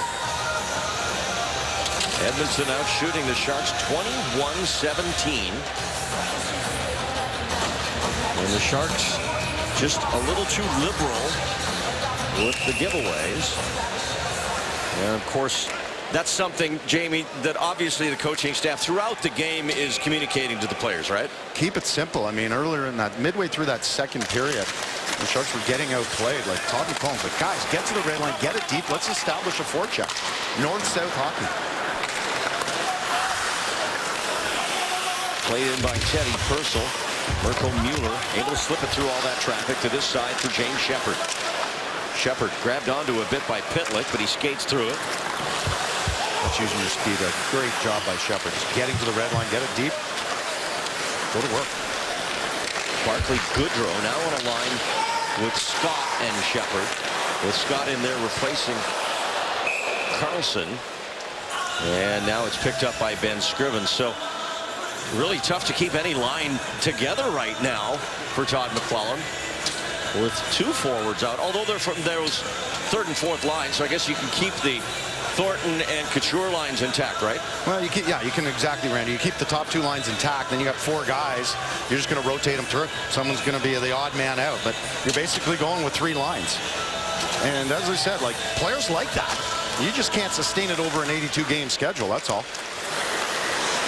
Burns for Marlowe. And his shot gets through, but Scrivens able to pick it up. And typically, if you're ahead 4-2, maybe a little deeper into the third period than we are right now, just 3 minutes in. But if you're Todd McClellan, you would prefer to roll through all 4 lines and get all 12 forwards out there and save some mileage on some of the guys for later in the week. Yeah, good catch on that one. The Sharks played 4 and 6. That just finished on Sunday. And they had a day off yesterday, so they're still in a span. It's a pretty busy schedule. They're going every other day until this Saturday. And if there's any light at the end of the tunnel, I don't know how bad any of these injuries are, but there's a good break next week. The Sharks don't play Sunday through Wednesday. Their next game will be this Saturday and then the following Thursday. Which would be against this team again, the Oilers. Exactly. Big hit by Wingles on Klefbom, Hannon, but that's blocked in front of Scrivens. And now the Oilers break out. Nugent Hopkins across for Matt Hendricks. Hendricks takes a shot, and Stalock's there. He'll hold it. Well, just a simple stretch play from the Edmonton Oilers there. Backed up the Sharks defense and allowed Hendricks to have all kinds of space in the neutral zone. But perimeter shot, good easy save for Stalock. You take a look at Ryan Nugent-Hopkins. This amazing hockey sense. Another first rounder for this hockey team. Nugent-Hopkins. RNH was the first overall back in 2011. So they've had a first overall that year. They had a first overall the Yakupov year, and then a first overall 210. Taylor Hall. Yep, 210, 11, and 12.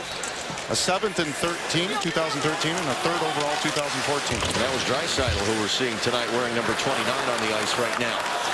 No playoff experience for any of the guys. They have 10 guys in the lineup tonight that have 0 NHL playoff wins. And you can understand the frustration of the fan base in Edmonton. All those high picks, all that skill, all those great forwards. But as you pointed out, none of them getting any playoff experience. Doesn't look like it's going to happen again this year. And Expectations have been high, and with that comes frustrations. Petrie, and now the move by Eberle. Eberle's, I think he's been the best forward for the Edmonton Oilers tonight. Slap shot by Hurdle. And the Sharks change him up. Shepherd comes out with Desjardins and Goodrow. 4-2 Sharks. 2 goals in the first period from Pavelski and Goodrow. Then Couture and Pavelski in the second. Eberle and Perron have scored for Edmonton. Well, check that Sharks fan off your list by checking out all the merchandise at the Sharks store here at SAP Center. It's open every day from 11 to 5. Closed by 3 p.m. on Christmas Eve. Closed Christmas Day, of course. And for the month of December, take an additional 15% off all the clearance merchandise here at the Sharks store at SAP Center. Good deals there. Sharks trying to close out this. Up 4-2 here in the third. Hannon shot redirected by Scott. And Scrivens with the save. Now Mirko Mueller around for James Shepherd. Gazdic back for Edmonton the other way. Pinizzotto will dump it in. Gazdic run into by Desjardins, and he goes right back at him. Gazdic challenging Desjardins as play continues at the net. And Gazdic now throwing a left at Desjardins. John Scott arrives on the scene. And now things calming down a bit.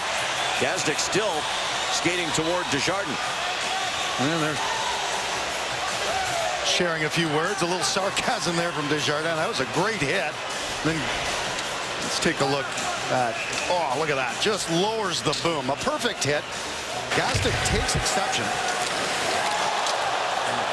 Reaction from the crowd. When John Scott comes over, he says, no, that was clean. If you want to fight, you're going to fight me. Oh, there it is. That's just a left shoulder. Things tend to calm down when John Scott arrives. It's kind of like, all right, the authorities are here now. Exactly. It's like policing it yourself. Just everybody be calm. We're all okay here. That was a good, clean hockey hit. Ference. Now Perron. And he wristed that one high. And the Sharks are in a position. They don't want guys getting... You don't want to be fighting for 5 minutes. If you're the Oilers, you want to try and draw some guys into fighting. But that was a really smart play by John Scott because the Sharks only have 10 forwards right now. Wingles and Scrivens is hurt for Edmonton.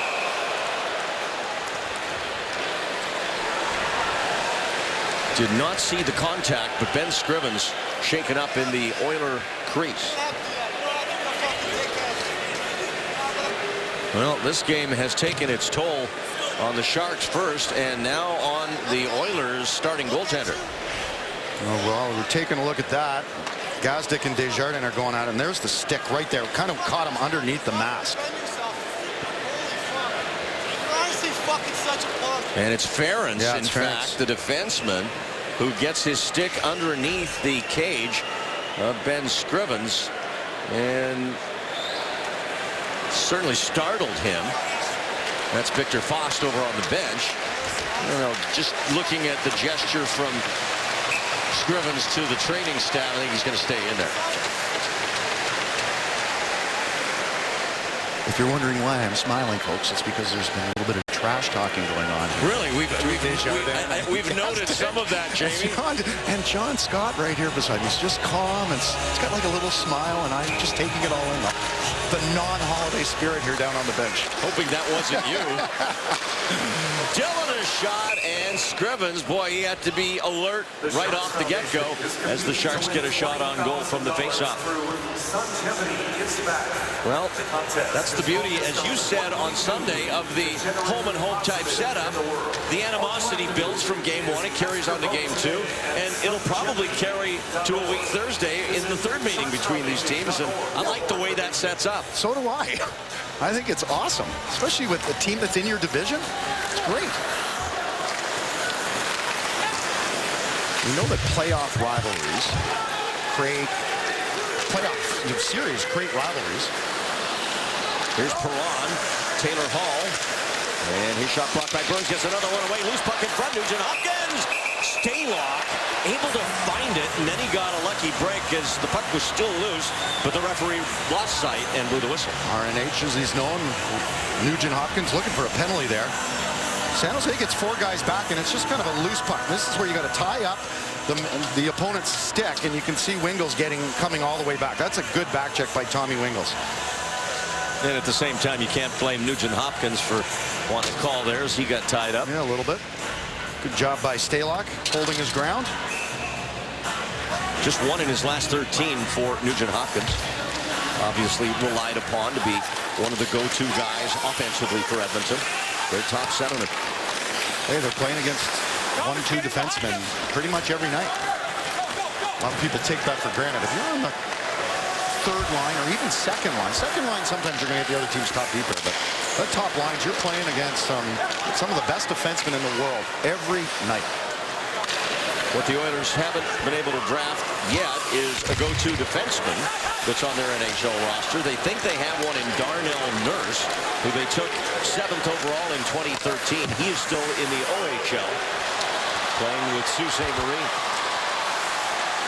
Hurdle, Pavelski just off his stick. Back to Tomas Hurdle. He'll go up top to Hannon. Kept it in with his glove. And Hurdle moves to it. Gives it to Burns. Brent Burns for Thornton. Thornton back to the other side. And there's Carlson back in the lineup for the Sharks. So that's the first bit of good news that we've had as Melker Carlson, who went off in the second period, comes back here in the third. Arcabello up through center. That gets away to Brendan Dillon. So the Sharks back to 10 forwards as the wrist shot is cleared.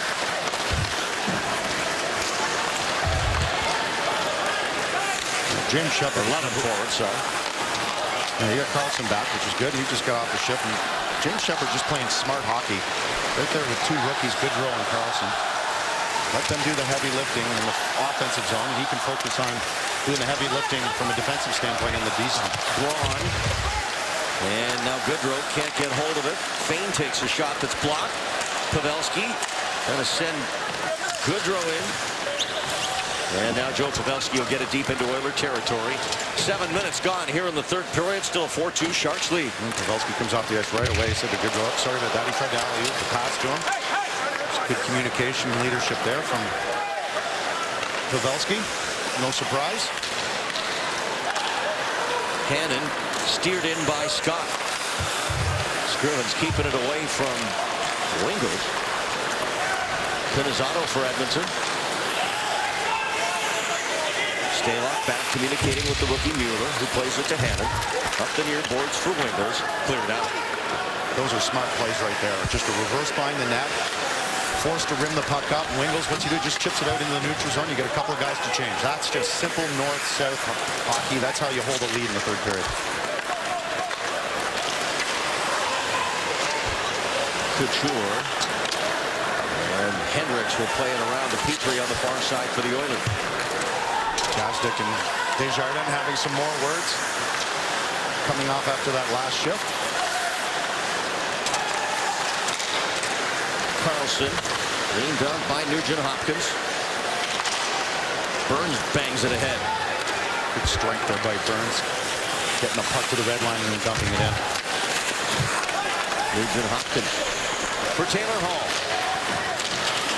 Cross for David Perron, who has one of the 2 Edmonton goals. Perron, wrist shot, and Stalock the save. Andrew Desjardins, the hit of the game so far.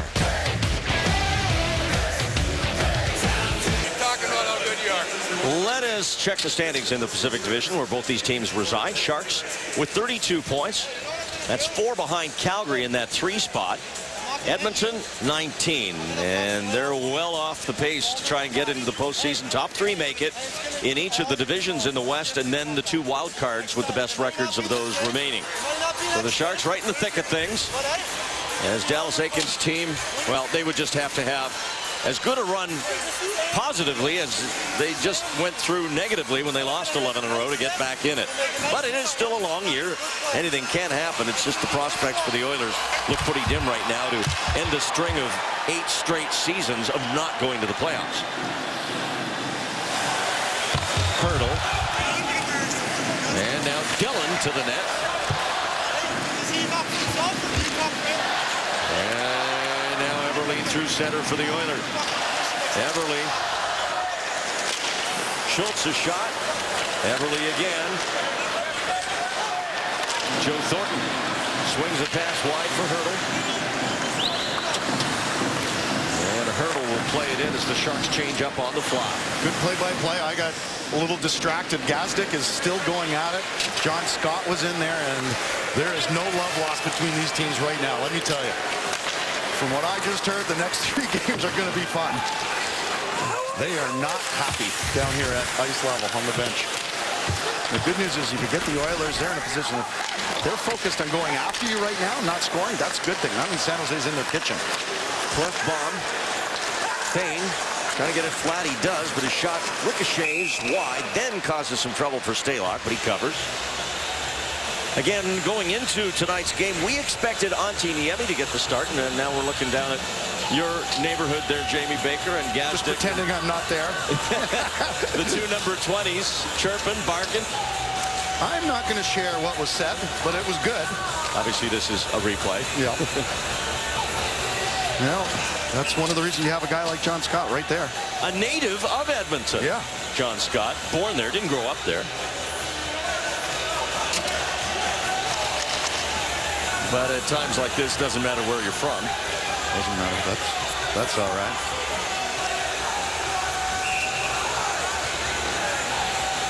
Energy and passion. That's what hockey is all about. Gazdic's from Toronto, so a couple of Canadian boys. And Scott grew up in Ontario as well.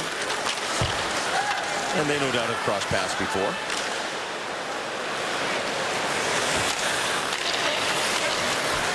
There's Klefbom for the Oilers. Draisaitl wanted Hendricks. Wingles turns, uses the glass, gets it up high. San Jose doing a good job in the neutral zone here in the 3rd period, allowing their D to stand up. There have not been a lot of clean zone, offensive zone entries for the Oilers. They've had to dump the puck in, and if they do carry it in, there's not a lot of space for them. A lot of congestion in the middle of the ice by the Sharks. Hendricks fakes the shot. Now he gets it away, and Stalock got a piece of that. And the Sharks will give up that shot.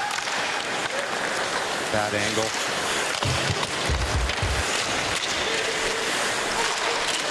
Hurdle against Everly and Ference along the boards. Just out of the reach of Pavelski, and Petrie will back skate and send it to Ference. Again, you get forwards back covering and the D pinching at the blue line. Everly brings it back in after the Oilers took it at center. Slap shot by Ference, and Stalock fights that off, and it's out of play. Just over 9 to go in the 3rd. Sharks still with a 4-2 lead. A 2-goal game for the Sharks, number 8. Let us celebrate the awesomeness that is the Big Pavelski. The awesomeness that is the Big Pavelski. Like that backhand. Roof. Thanks for coming. How about go to the front of the net? Look at this positioning. Stick on the ice. Inside edges, feet wide. Little tic-tac-toe. It gave the Sharks a 4-2 lead. That's where we sit right now. Somewhere there's an English teacher after my throw to you that just heard nails on a chalkboard with the awesomeness that is. But that's what we do. Exactly. We rewrite the English language occasionally. We have to break the rules the odd time. In fact, there's been quite a liberal rewriting of the English language on this broadcast tonight. Here is Logan Couture. And that is kept in by Klefbom. He'll send it over to the far side. Teddy Purcell chops it behind the net. Logan Couture there. And the Oilers still on it as Schultz flicks it back over to Klefbom. Now Taylor Hall gets it through past Burns. Oilers can't get to the inside, though. They've been kept on the perimeter so far. As Purcell again denied. That time by Couture. And now it's right up on the board. Pops free to Klefbom. Here's a chance. Schultz steered by Hall just wide. That was a heads-up play there by Schultz and a good tip opportunity for Hall. Good keep in there. Now Purcell behind the net. Hall tripped up as he ran into Burns. Teddy Purcell, he'll bring it up top. Chased all the way by Burns, and then the shot kicked out by Stalock. I'm not sure how Stalock saw that, but he did, and that was a big save. Allows the Sharks to change. That was some good puck movement by the Oilers in the offensive zone. They had a lot of movement. A lot of switches there defensively for the Sharks in that shift. Yakupov, he'll pump one to the goal, and Stalock saw that all the way. Well, the CIF Regional Football Championships are coming up here on Comcast Sportsnet California. Division I, Grant taking on Folsom on Friday. We will have that at 7:30. The winner of that Grant Folsom game plays in the state championship game next week. Friday, 7:30. December the 12th here on Comcast Sportsnet California. 4-2 Sharks. That's Shepard with the glove to bat it out. Jeff Petrie, his father Dan Petrie, the former MLB pitcher of note with the Detroit Tigers. Well, you grew up in Hockey Town, good chance you're going to play, right? What else are you going to do? Got to play some hockey. Street hockey, go to a local pond or indoor rink. Draisaitl for Klefbom. Oilers get a change on the fly here and get Perron on the ice. This one will roll through to Stalock. Right now the Sharks are playing a lot of this period in their third of the ice. Well, when you got a lead and it's the third period, you want to shut down the other team. San Jose's sending up one forward and forcing right in the neutral zone. You see all the forwards are leaving, helping each other. And Goodrow ends up stealing the puck on the boards, chips it in. That's a great job in the neutral zone by the Sharks forwards. Off to draw Mueller. And it'll get through to Andrew Desjardins. Taken right back again. And given right back again. Stalock sets it up for Mueller. Sharks without Marc-Edouard Vlasic, who was shaken up in the first period. Also without Mike Brown, who was shaken up in the second period. He went on. He was in a lot of pain. I didn't see Vlasic, but Brown was in a lot of pain when he left the game. Off Thornton, and then the shot. Arcobello couldn't get it through. And this will go all the way back down.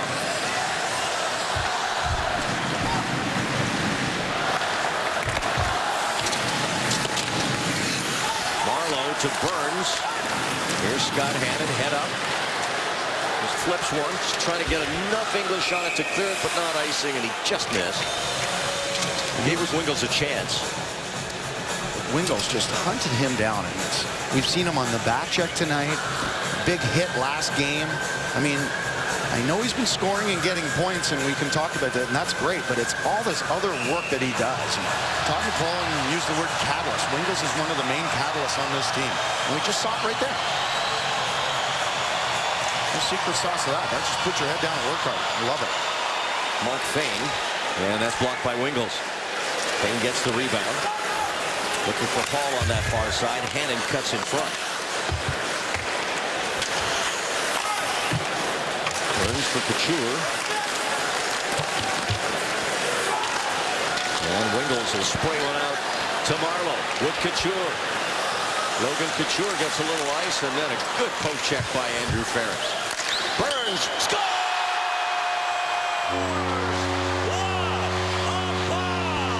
By Brent Burns.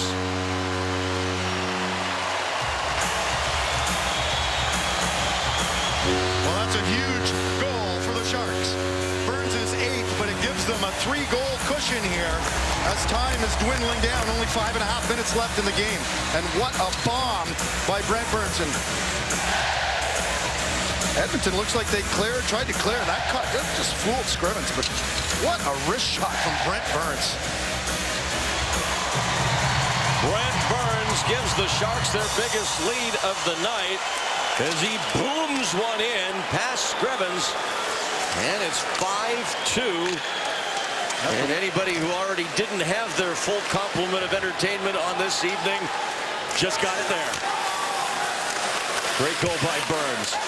And now the Sharks with a 3-goal cushion.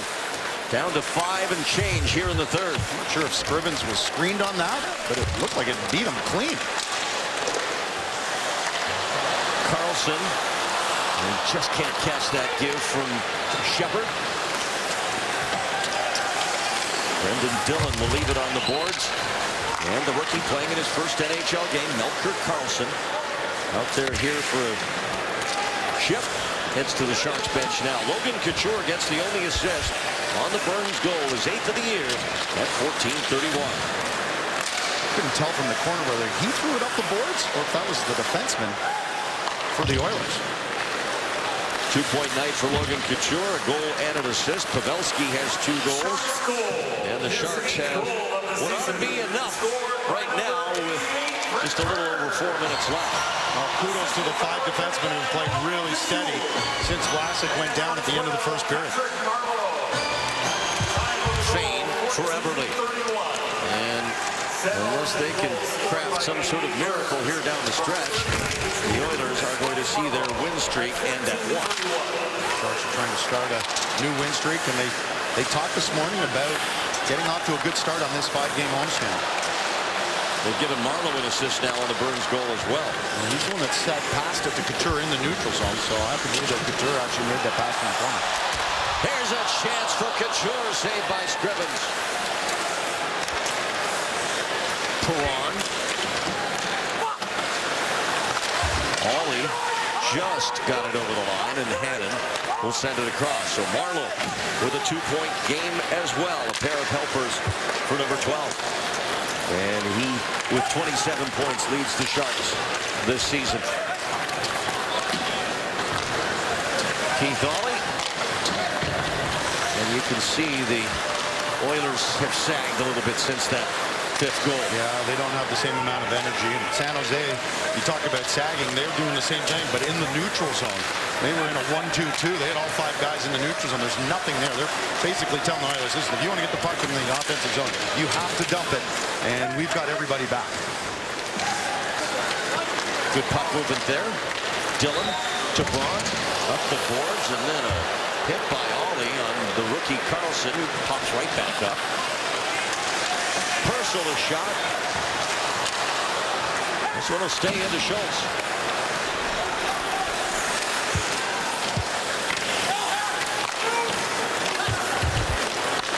Ferris. And now Nugent Hopkins. Back for Purcell. He's checked by Carlson. Carlson sticking his nose right in there. You like to see it. Schultz, slap shot. They look for the tip from Purcell, far side. Didn't get it. Ferris keeps it going. And now from the boards, Carlson to Dillon. And Dillon to Goodrow. Workman-like shift for the San Jose Sharks in the defensive zone, pushing Edmonton to the perimeter, not giving up anything in the slot area. Under 2 minutes left. And the Sharks apparently on their way to victory number 15 of the year. It'll make them 6-4-2 here on home ice as they start to gain some traction here in their own building after that tough start to the season when they had so much road play and never really were able to get that home ice advantage going here. You feel like it's starting to come back. Cleft bomb as that's cleared away. Pavelski. Well, the 3 teams that are ahead of the Sharks in the standings all lost. Toronto beat Calgary 4-1. Montreal beat Vancouver 4-1. And Buffalo beat the LA Kings 1-0. All in regulation, so we'd like to thank the 3 Eastern teams, Toronto, Montreal, Buffalo, for helping the Sharks' cause tonight. That's a good night. You get a home win, your first win or first game of a 5-game homestand. Beat a team that you just lost to 2 nights ago. You get to make up ground on the 3 teams directly ahead of you. Final minute as Jordan Eberle chases it down for the Edmonton Oilers. They will head to Orange County next to take on Anaheim. It's tomorrow night. We're heading out tonight. Tough back-to-backs for them. Welcome to California. Yep. Petrie's wrister didn't go anywhere. Now Yakupov to the front of the net. Wingles picks it up. And he'll tap it back to center ice. Sharks will improve to 15-11 and 4. Stalock just lost his stick. Perron just got checked hard by Dillon. Not all of the jam out of this game quite yet. Something else could develop here late. Keep an eye on it. Pauley's out there. And now it's cleared down. And as Scrivens touches the puck, that is going to do it. Brent Burns adds some insurance in the third period. It wasn't an easy night for the Sharks as they had to see their lead disappear, regain it, and lost a couple of key players along the way in Marc-Edouard Vlasic and Mike Brown due to injury. But they will skate off a winner tonight over their division rivals, the Edmonton Oilers. And a happy night for Barclay Goodrow as he scores his first National Hockey League goal tonight for the San Jose Sharks. Logan Couture ends up with the game winner. Let's look at our Toyota game summary, recap all the scoring for you. 4.5 minutes in, the Sharks got this party started. Joe Pavelski, one of the nicer goals of the night with the backhand, his 13th. Then the first of his career for Goodrow from the rookie Carlson in his first game. Jordan Eberle with a nice move there. Made it 2-1. And then David Perron, 2-2, and it was a game again. Into the second, Couture. This would be the game winner on a great tip from the Scott Hannon shot. Joe Pavelski, his second and 14th of the year. And then here in the third, that shot by Burns. Post in. And the Sharks win it 5-2. Now to the ice, Danny Miller, public address with the 3 stars. And now for tonight's 3 stars of the game, the third star of tonight's game from your Sharks, number 27, Scott Hannon.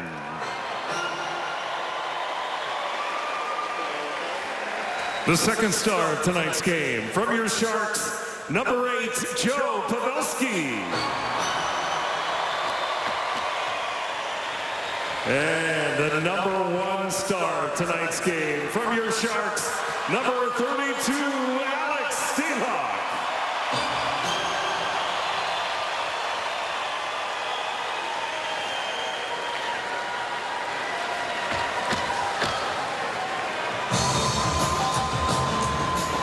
And let's send it over to the Sharks bench and join Jamie Baker with our number 1 star tonight.